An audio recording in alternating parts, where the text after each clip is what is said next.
Hi friends, welcome to Kamadhenu Akshayam. நம்ம இன்னைக்கு பார்க்க போகிறது சுண்டக்காய் வத்தல் எப்படி பண்ணுறதுன்னு பார்க்கலாங்க. சின்ன பேன் எடுத்துக்கலாங்க. அதில் 2 டேபிள் ஸ்பூன் நல்லெண்ணெய் விட்டுக்கலாம். நல்லெண்ணெயில் பொரிக்கும் போது சீக்கிரமாக சிக்கு வாசம் வராது, ரொம்ப நாளைக்கு நல்லாவே இருக்கும். எண்ணெய் கொஞ்சம் காயட்டும்.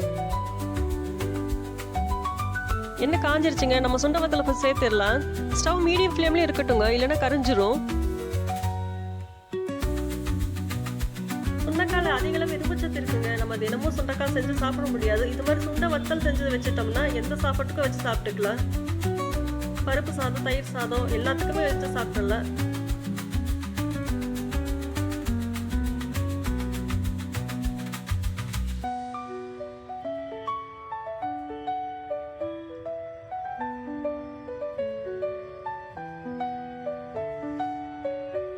நம்ம சேனலை ஃபர்ஸ்ட் டைம் பார்க்குறவங்க மறக்காம சப்ஸ்கிரைப் பண்ணிக்கோங்க. பக்கத்தில் இருக்க பெல் பட்டனை கிளிக் பண்ணிக்கோங்க. அப்போதான் நோட்டிஃபிகேஷன்ஸ் கரெக்டாக வந்துடும்.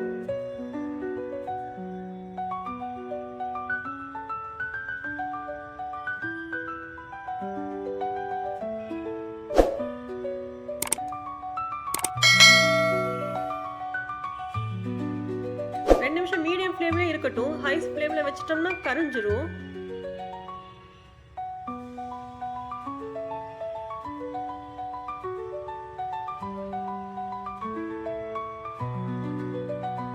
நம்ம சேனலில் சுண்டை வத்தல் புளிக்குழம்பு எப்படி வைக்கிறதுன்னு வீடியோ போட்டிருக்கேங்க, மறக்காமல் செக் பண்ணி பாருங்கள்.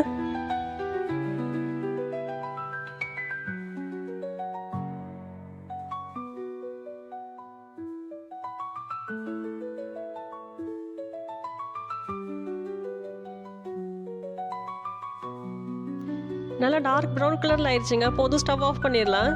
இதை பிளேட்டுக்கு மாற்றிடலாம். இன்னி விட்டால் கரிஞ்சிரும்.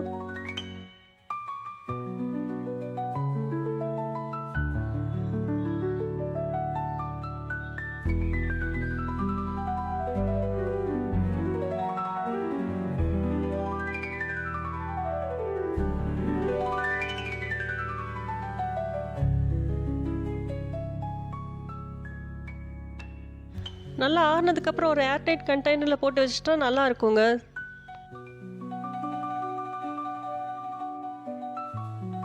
நம்ம நல்லெண்ணெயில் பொரிச்சிருக்கனால அவ்வளோ சீக்கிரம் சிக்கு வாசமும் வராது. நீங்களும் இதே மாதிரி செஞ்சு சாப்பிட்டு பாருங்கள். வீடியோ பிடிச்சிருந்தா லைக் பண்ணுங்கள். காமதேனு அக்ஷயத்துக்கு சப்ஸ்கிரைப் பண்ணுங்கள். தேங்க்ஸ் ஃபார் வாட்சிங்.